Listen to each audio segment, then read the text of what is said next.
Hey, it's Neil, and I have this charger. It's a jump starter for your car, and I'm just showing you here in front of the car. I'm not actually going to jump start my car, but I'm just going to show you anyway. Sorry, I'm wearing my microphone, but it didn't record, so that's why I'm voiceovering this. But it's really a nice jump starter. You'll see how convenient and nice it really is.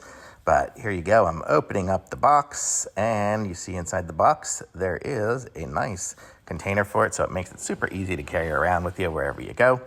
And it's a nice little zipper pouch, and we're going to see everything that's inside of it. So I'm going to start off with the jumper cables themselves.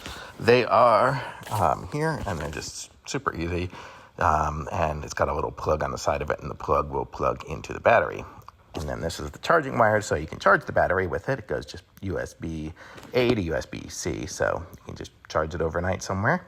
And it's not too heavy or anything, so I'm sure the battery isn't huge there, but it really doesn't have to be. It just has to be enough and have enough cranking power to start your car. So you can see here, it's just a easy battery. It's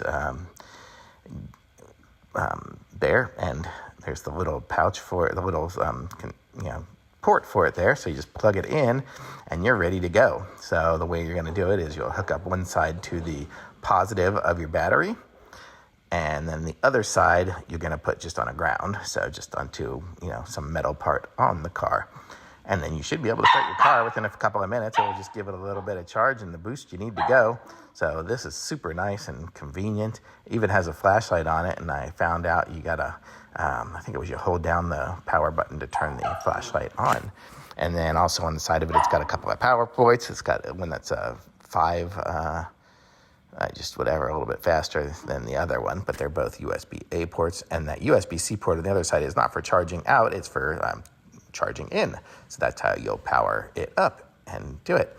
So it's really nice and convenient, and it comes in this super cool little pouch there. It actually came charged. The screen is not flickering like it shows on the video. That's just based on the video. And I don't know, these things are satisfying to some people. I don't really care too much, but I usually end up leaving the plastic on a lot of times. But this is it, just super cool. And there's some of the information on the back. I guess you get 12-volt starting power. And I like it. So thumbs up from me. So very cool.